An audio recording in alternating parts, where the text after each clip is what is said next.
Hello दोस्तों, I Q study with पीके में आपका स्वागत है। अगर आप हमारे इस चैनल पे नए हैं तो चैनल को सब्सक्राइब कीजिए। तो दोस्तों, ये लुसेंट समान ज्ञान, संपूर्ण भूगोल, ब्रह्मांड, तो ब्रह्मांड का हम क्लास पहले करवा दिए हैं और यह सभी एग्जाम के दृष्टिकोण से महत्वपूर्ण है। ब्रह्मांड जो इसमें टॉपिक है, इसका जो है ना हम आज ऑब्जेक्टिव क्वेश्चन जो है ना लेके आए हैं। तो 27 ऑब्जेक्टिव क्वेश्चन है और इसी टॉपिक से है, ब्रह्मांड टॉपिक से ही है। तो आप लोग इसे जो जरूर देखिएगा, सभी एग्जाम के दृष्टिकोण से महत्वपूर्ण है। ब्रह्मांड चैप्टर जो है ना पेज नंबर 85 और 86 में है, नया वाला लूसेंट का।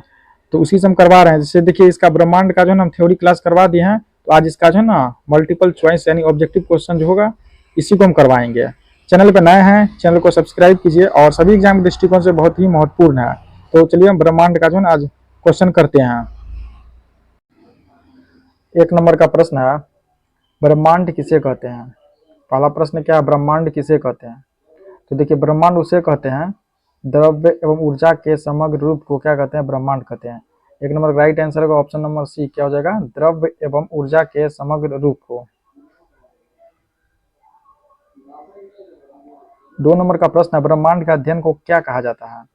ब्रह्मांड के अध्ययन को क्या कहा जाता है। तो ब्रह्मांड के अध्ययन को ब्रह्मांड विज्ञान या कॉस्मोलॉजी कहते हैं। ब्रह्मांड विज्ञान या कॉस्मोलॉजी कहते हैं। ब्रह्मांड के अध्ययन को ब्रह्मांड विज्ञान या कॉस्मोलॉजी कहते हैं। इसका राइट आंसर होगा ऑप्शन नंबर बी, ब्रह्मांड विज्ञान या कॉस्मोलॉजी। 3 नंबर का प्रश्न है, निम्न में से कौन ब्रह्मांड की उत्पत्ति का सिद्धांत नहीं है।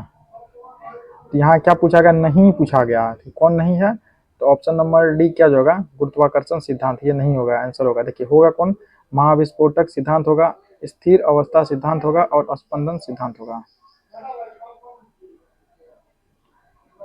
4 नंबर का प्रश्न है, महाविस्फोट सिद्धांत यानी बिग बैंग थ्योरी किससे संबंधित है। तो ये किससे संबंधित है, ये संबंधित होगा आपको किससे, ये होगा ब्रह्मांड की उत्पत्ति से। 4 नंबर का राइट आंसर होगा ऑप्शन नंबर बी, ब्रह्मांड की उत्पत्ति से। 5 नंबर का प्रश्न है, महाविस्फोटक सिद्धांत के प्रतिपादक कौन थे। महाविस्फोटक सिद्धांत के प्रतिपादक कौन थे। तो ये इसके जो प्रतिपादक थे, जर्मन पादरी जॉर्ज लेमेंत्रे। इसका राइट आंसर होगा option number B, George Lemaitre. 6 नंबर का प्रश्न है, स्थिर अवस्था सिद्धांत किसने दिया था। स्थिर अवस्था सिद्धांत किसने दिया था। यह दिया था को थॉमस गोल्ड एवं हरमन बॉन्डी ने। इसका राइट आंसर होगा option number B, Thomas Gold एवं हरमन बॉन्डी। 7 नंबर का प्रश्न है, स्पंदन सिद्धांत किसने दिया था, किससे संबंधित है। यह संबंधित है आपको ब्रह्मांड का विस्तार और संकुचन से। ऑप्शन नंबर बी, ब्रह्मांड का विस्तार और संकुचन से होगा राइट आंसर। 8 नंबर प्रश्न है, स्फीति सिद्धांत किसने दिया। यह दिया था अलन गुथ ने। किसने, अलन गुथ ने। ऑप्शन नंबर ए इसका राइट आंसर होगा। 9 नंबर प्रश्न, वैज्ञानिकों के अनुसार महाविस्फोट कब हुआ था। तो ये जो हुआ था आपको 13.7 अरब वर्ष पहले।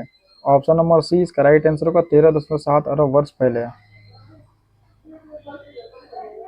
10 नंबर का प्रश्न है, सौरमंडल का निर्माण लगभग कब हुआ। सौरमंडल का निर्माण लगभग कब हुआ। तो सौरमंडल का निर्माण जो हुआ था आपको 4.6 अरब वर्ष पहले। ऑप्शन नंबर बी इसका राइट आंसर होगा, 4.6 अरब वर्ष पहले। 11 नंबर प्रश्न है, नासा की मैप परियोजना का संबंध किससे है। नासा की मैप परियोजना का संबंध किससे है। यह है आपको ब्रह्मांड की उत्पत्ति की पुष्टि से। किससे, ब्रह्मांड की उत्पत्ति की पुष्टि से। ऑप्शन नंबर बी इसका राइट आंसर होगा।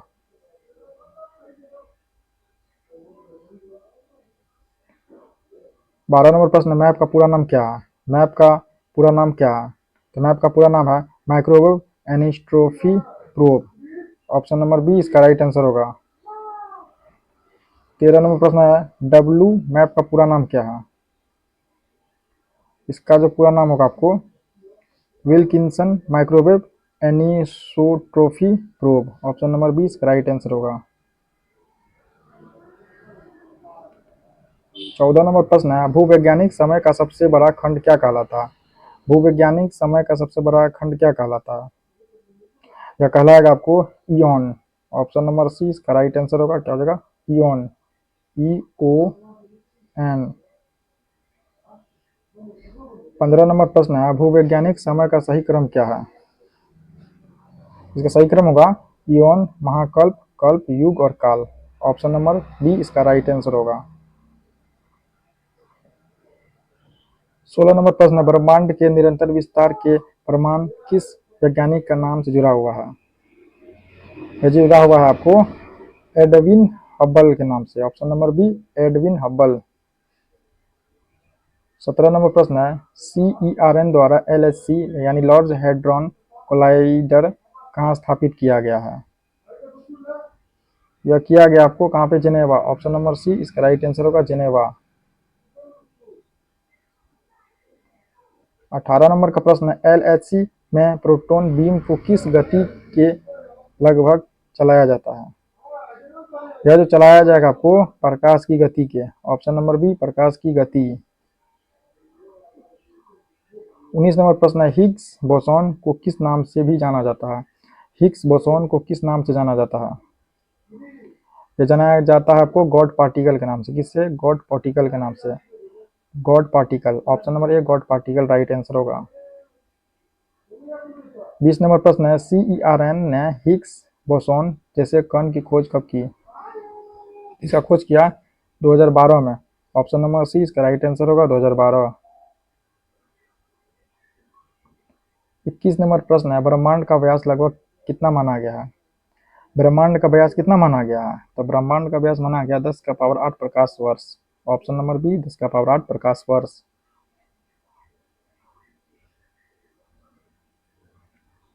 22 नंबर प्रश्न, हमारी पृथ्वी किस मंदाकिनी में स्थित है? हमारी पृथ्वी किस मंदाकिनी में स्थित है? तो हमारी पृथ्वी स्थित आपको दूध मेखला या आकाशगंगा मंदाकिनी में। ऑप्शन नंबर बी होगा दूध मेखला आकाशगंगा मंदाकिनी।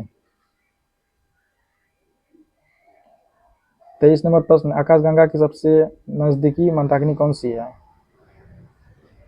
इसकी सबसे नजदीकी मंदाकिनी Andromeda. Option number B Andromeda. 24 नंबर प्रश्न, निहारिका क्या है? निहारिका क्या है? तो निहारिका है तारों के जन्म का स्थान। क्या है? तारों के जन्म का स्थान। ऑप्शन नंबर सी तारों के जन्म का स्थान। 25 नंबर प्रश्न, निहारिका में मुख्यतः कौन सी गैस पाई जाती है? निहारिका में मुख्यतः कौन सी गैस पाई जाती है? इसमें गैस जो पाई जाएगी हाइड्रोजन और helium. Option number B hydrogen और हीलियम। 26 नंबर का प्रश्न, निहारिका बनने का क्या कारण है? एक कारण क्या है? तो इसका कारण है आपको ब्रह्मांड की उत्पत्ति। ऑप्शन नंबर बी ब्रह्मांड की उत्पत्ति इसका राइट आंसर होगा।